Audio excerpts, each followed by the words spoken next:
असमतल है उसको समतल करना, ये क्या काम होता है, बहिर्जात का।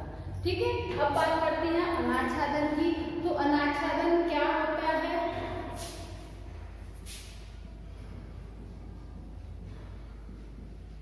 अनाच्छादन बराबर अपक्षय प्लस अपर्दन। ठीक है, यानी जहां पर अपक्षय और अपर्दन की क्रिया मिक्स होती है उसे बोलते हैं हम अनाच्छादन। अपक्षय किसे बोलते हैं? अपक्षय कैसी क्रिया है? ये एक स्थिर प्रक्रिया है, जबकि अपर्दन गतिशील प्रक्रिया है।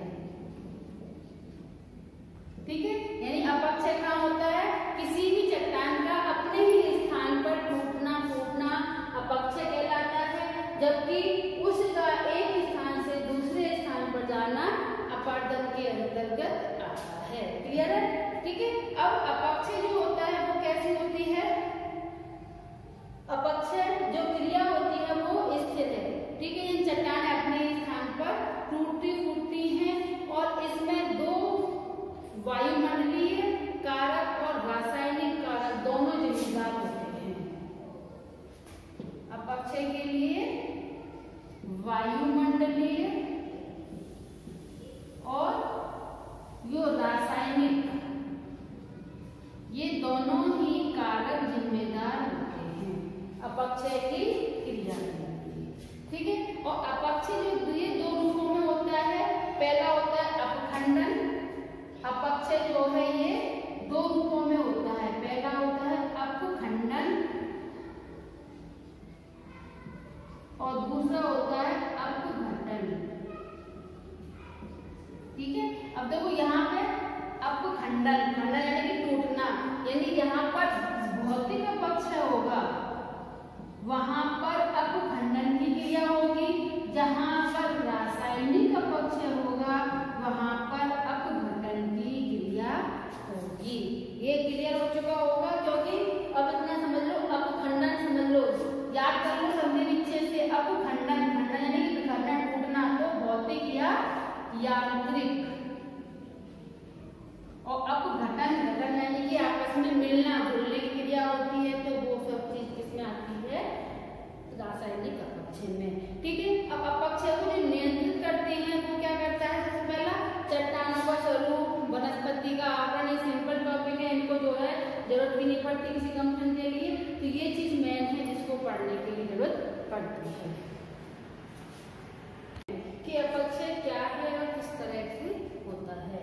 अगर हम बात करें अपक्षय की, तो अपक्षय तीन प्रकार से होता है, पहला भौतिक अपक्षय, दूसरा रासायनिक और तीसरा जैविक अपक्षय। भौतिक अपक्षय को हम यांत्रिक अपक्षय भी बोलते हैं। ठीक है, यानी यंत्रों के द्वारा जो अपक्षय की क्रिया होती है, किसी यंत्र के द्वारा जो अपक्षय होता है वो आता है हमारा इसके अंदर। पहला इसमें आता है ताप परिवर्तन के द्वारा, कि ताप परिवर्तन के द्वारा किस तरह से अपक्षय की क्रिया होती है। तो अगर हम बात करें ताप परिवर्तन की, तो ये जो क्रिया होती है ये होती है उष्ण क्षेत्रों में, क्योंकि उष्ण क्षेत्रों में दिन और रात के तापमान में बहुत अधिक अंतर होने के कारण ये क्रिया चट्टानों का फैलना और सिकुड़ना शुरू का क्रम जो है वो बना रहता है, जिस कारण से यह जो अपक्षय की क्रिया है वो बहुत तीव्र हो जाती है। जैसे कि अगर हम किसी पहाड़ी क्षेत्र की बात करें, अब यहाँ पर सूर्य की किरणें लंबवत पड़ रही हैं, तो लंबवत पड़ने के कारण सूर्य की किरणों के प्रभाव से यहाँ चट्टानें फैलने लगती हैं। किससे लगती है? फैलने लगती है ताप के कारण। और जब रात्रि को टेम्परेचर कम हो जाता है, तापमान कम हो जाता है, तो ये सिकुड़ने लगती हैं। तो ये फैलने और सिकुड़ने की क्रिया में जो उनकी चट्टानें होती हैं उनमें चटकन उत्पन्न होती है, और चटकन होने से वो धीरे धीरे टूटने के क्रम में बनी रहती है। इसके द्वारा प्याज जैसी आकृति, जैसे प्याजों की परतें चलती हैं, ऐसी संरचना इसमें से अलग होती है, इसीलिए इसे बोलते हैं जो है ताप परिवर्तन के द्वारा। अगर हम ताप परिवर्तन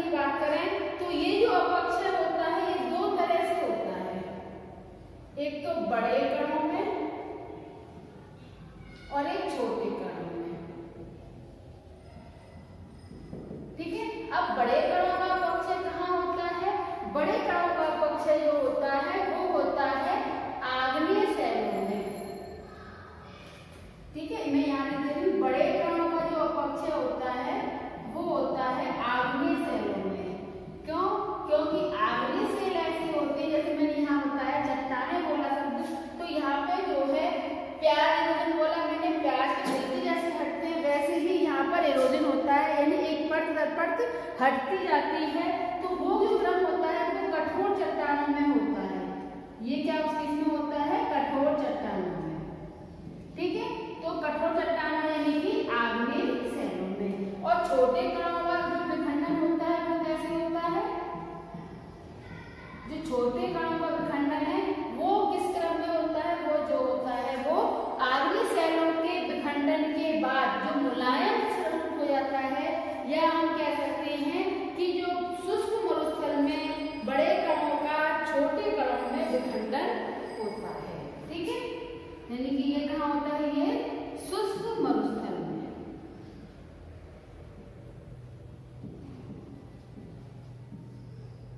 ठीक है, समझ में आ गया?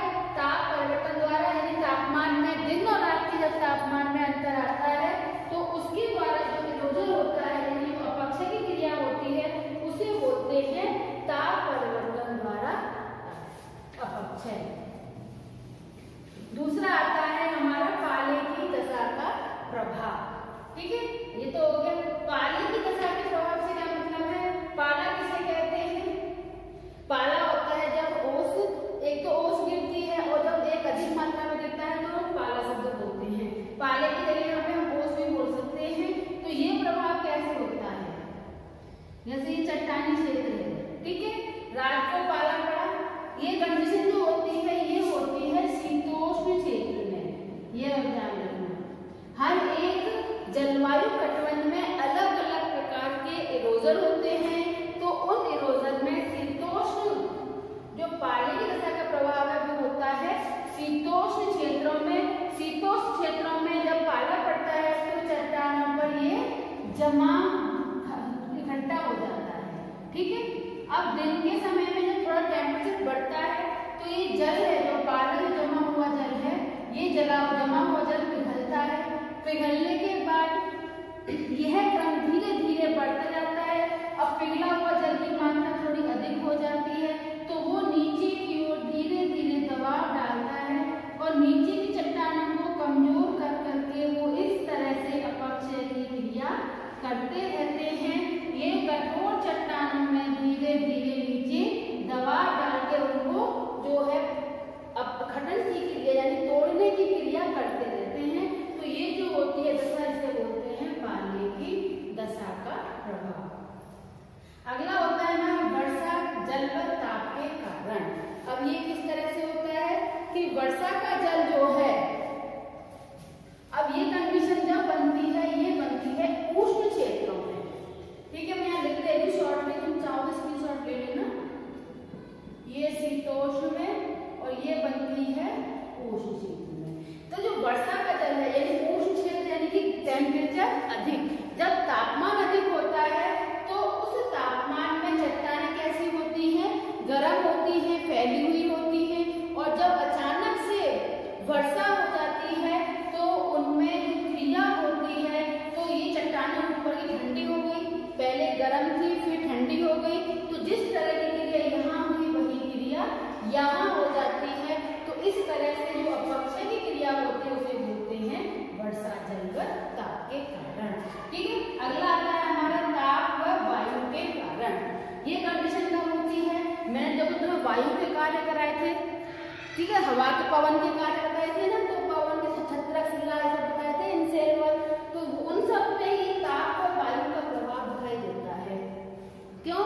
क्योंकि हवा जब गर्म होती है और चट्टानें भी गर्म होती हैं तो चट्टानें फैली हुई होती हैं और उन चट्टानों पर जब हवा का दबाव पड़ता है तो वो रगड़ खाकर चलती हैं, चट्टानों को कमजोर करते हुए चलती हैं, जिस कारण से जो इरोजन होता है, कमजोर चट्टानें होंगी तो उसके द्वारा जब प्रेशर पड़ेगा तो वो विखंडित होने लगेंगी, फूटने लगती हैं। तो वो अपक्षय क्रिया होती है ताप व वायु के द्वारा। ठीक है, दाब मुक्ति द्वारा विघटन। ये क्या होता है कि जब ऊपरी चट्टानें, हमेशा ऊपरी चट्टानें जो होती है ये कठोर होती हैं बजाय नीचे की चट्टानों की, तो जब कठोर चट्टानें हट जाती हैं तो ये मुलायम चट्टानें दाब मुक्त हो जाती हैं। ठीक है, क्योंकि इन चट्टानों का दबाव नीचे पड़ा हुआ है, तो जब ये चट्टानें हट जाएंगी तो ये दाब मुक्त हो जाती हैं। तो इनमें जो है जो अपक्षय की क्रिया है वो भी तीव्र गति से होने लगती है। तो ये क्रिया स्टार्ट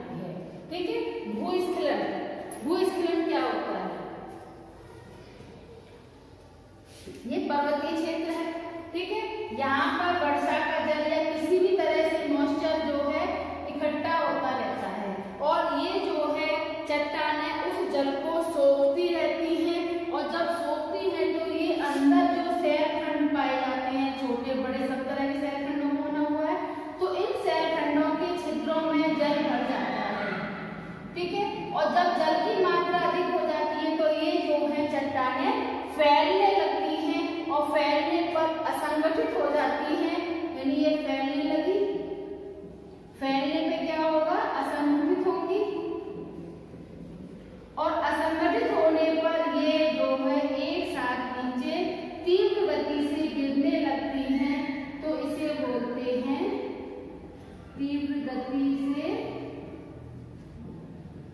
गिरती हैं, इसे बोलते हैं भूस्खलन, यानी भूमि का पर गिरना।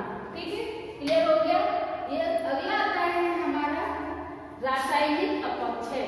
रासायनिक अपक्षय यानी कि जिसमें रासायनिक क्रियाएं होती हैं, कुछ केमिकल का काम शुरू हो जाता है, वो कहलाता है हमारा रासायनिक अपक्षय। इसमें हम पहले की बात करते हैं ऑक्सीकरण। अब ऑक्सीकरण कैसे होता है, देखो जल में क्या होता है, जल का फॉर्मूला होता है H2O, यानी हाइड्रोजन और ऑक्सीजन, एक कण हाइड्रोजन के, दो कण ऑक्सीजन के, यानी इसमें किसकी मात्रा अधिक हो गई, ऑक्सीजन की मात्रा अधिक हो गई। ठीक है, अब ऑक्सीजन यानी कि हम इसमें से जल के साथ मिला हुआ है तो H प्लस O2, इस तरह से हम इसको अलग कर देंगे। ठीक है, अब क्या होता है कि जब जल और ऑक्सीजन मिल जाते हैं और प्लस इसमें Fe यानी कि फॉलिक एसिड यानी कि लोहा मिल जाता है, तो ये जो क्रिया कहलाती है इसे बोलते हैं लौह ऑक्साइड।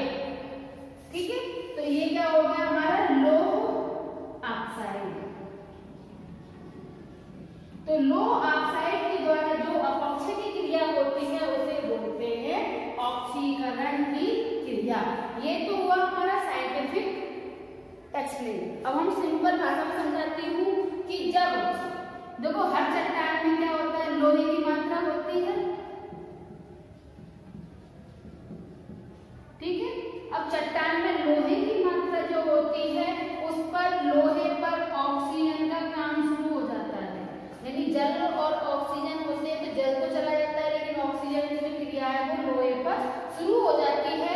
तो अगर तुमने सिंपल देखा हो कहीं बाहर खुले में लोहा रखा रह गया हो, तो कोई भी चीज हो लोहे की, चाहे सरिया हो, चाहे पाइप हो, चाहे कोई साइकिल हो, कैसा भी लोहा हो, जितनी अच्छी क्वालिटी लोहा हो उसको उसका प्रभाव उसका धीरे होगा, बस इतना अंतर है। लेकिन लोहे के साथ जब ऑक्सीजन की क्रिया होती है जल के साथ मिलकर, तो वो जो है जंग शब्द सुना है ना, तो सिंपल भाषा बोल रही हूँ, जंग लगती है। जंग में होता क्या है, पट दर पट उसमें से लोहे की पट दर पट हटती जाती है, तो वही क्रिया कहलाती है हमारी ऑक्सीकरण की क्रिया। क्लियर है। दूसरा आता है हमारा हाइड्रेशन या जल योजक। अब हाइड्रेशन का मतलब क्या होता है जल योजक का, कि जब जल का काम क्या होता है, हर किसी चीज को घोलने का, हर किसी चीज को क्या करता है, घोलता है।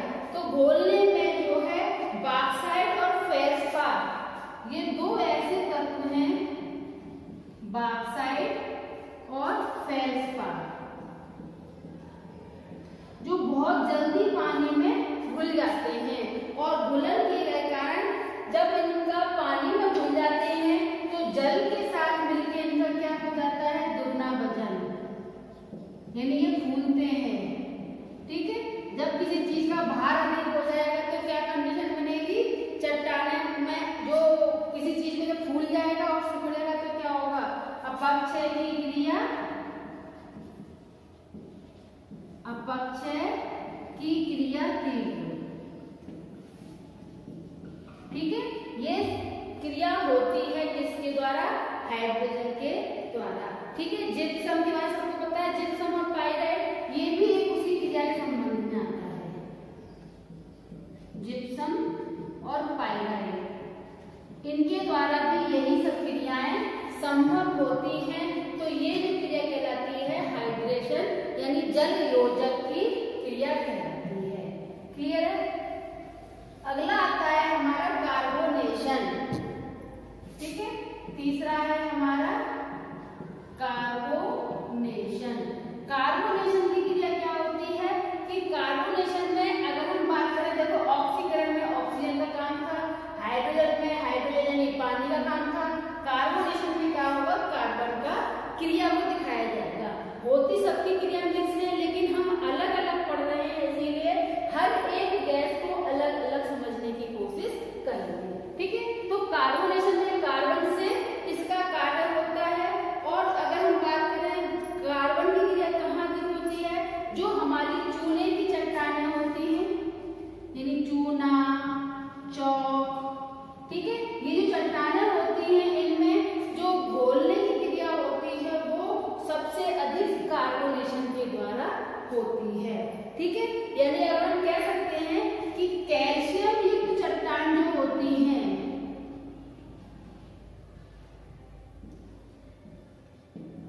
जो कैल्शियम युक्त चट्टान, ठीक है, और ये चट्टानें चूना, चौक, ये कैल्शियम युक्त चट्टानें ही हैं। तो कैल्शियम युक्त चट्टान जो होती है तो चूना और पानी मिलकर कैल्शियम कार्बोनेट का निर्माण करते हैं। ठीक है, क्लियर हुआ नहीं हुआ? यानी कि हम चूना प्लस पानी, ठीक है, चूना का मतलब क्या हुआ, कैल्शियम, और पानी का हाइड्रोजन, तो क्या बनाएंगे ये कैल्शियम कार्बोनेट। तो ये कैल्शियम कार्बोनेट का निर्माण करते हैं, इसी को क्रिया को बोलते हैं कार्बोनेशन की क्रिया। ठीक है, कैल्शियम बाइकार्बोनेट जो बनती है वो कार्बोनेशन की क्रिया के द्वारा बनती है। और अगर पानी H2O पूरा कार्बन के साथ ना हो तो ये क्रिया बहुत धीमी हो जाएगी। ठीक है, अगला आता है हमारा विलयन या घोलगन। जो विलयन की क्रिया होती है, घोलगन की क्रिया जो होती है वो मुख्य रूप से चौथा हो गया हमारा विलयन या घोलगन।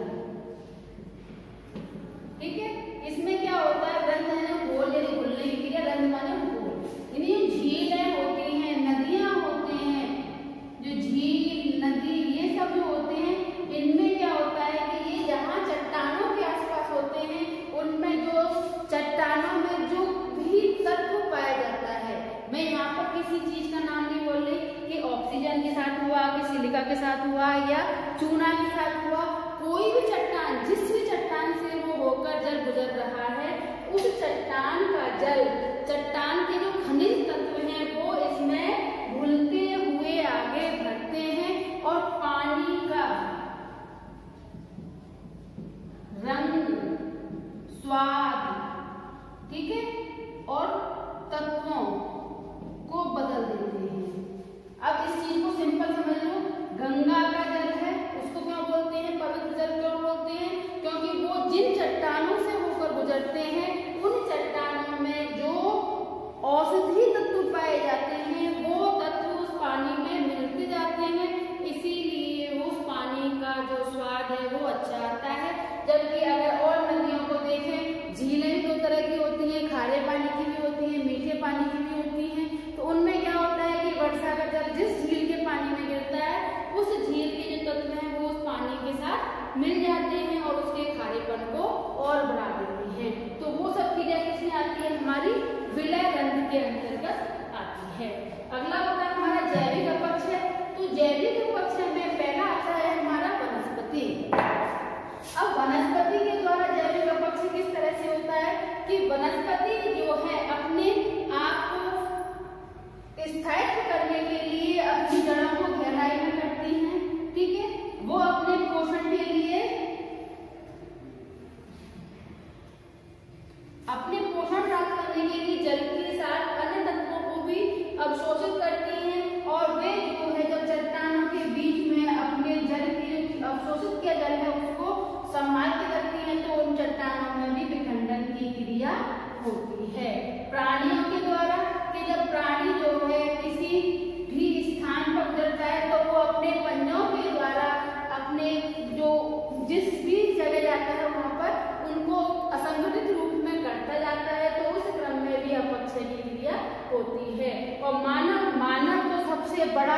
अक्षय कारक माना जाता है। वो अपनी आवश्यकताओं की पूर्ति करने के लिए हर जगह पर तोड़फोड़ करता ही रहता है। तो ये सब क्रियाएं कहलाती हैं हमारी मानव अपक्षय के अंतर्गत आती हैं। अब देखो इसमें कौन कौन से क्वेश्चन है जो नेट में बनते हैं। देखो इस चीज को तो अच्छे से नेट के लिए तैयार कर लेना कि ऑक्सीकरण की क्रिया कैसे होती है, हाइड्रोजन की क्रिया, क्योंकि इसमें से क्वेश्चन बहुत बार नेट में आ चुके हैं ऑक्सीकरण में। अब इसमें एक सिंपल बेसिक क्वेश्चन भी आ चुका है लगभग 2-3 साल पहले 16-17 में कि ये जो क्रियाएं होती हैं ऑक्सीजन हाइड्रोजन की क्रिया में, इसमें मुख्य कार्य किसका होता है, मुख्य कार्य किसका होता है। तो इसमें सब क्रियाओं में मुख्य कार्य किसका है, जल का। ये क्वेश्चन बहुत बार आ चुका है, इम्पोर्टेंट है। और इन सब तत्वों में इनके सिर्फ नाम याद करने हैं। भूस्खलन पर भी क्वेश्चन आ चुका है कि भूस्खलन में क्वेश्चन जो आया है वो इस तरह से आया है कि ये भूस्खलन किस तरह से होता है, तो धीमे से तेज गति, धीमे से तेज गति से होता है। अब वो किस तरह से होता है वो समझाती हूँ। मैंने ये कहा कि पर्वतीय क्षेत्रों में जो असंगठित शैल तत्वों से मिलकर बना है, ठीक है। अब इनमें जल की मात्रा बढ़ जाती है, तो जल जब अवशोषित करती है तो ये जो जल है बीच बीच में ये चट्टानों में भर जाता है और धीरे धीरे ये फैलने लगते हैं। यानी ये क्रिया कैसे हो रही है, धीमे से, ठीक है। और तेज गति शब्द क्यों आया, क्योंकि जब ये फैलने लगते हैं तो एक साथ तीव्र गति से नीचे की ओर गिरते हैं।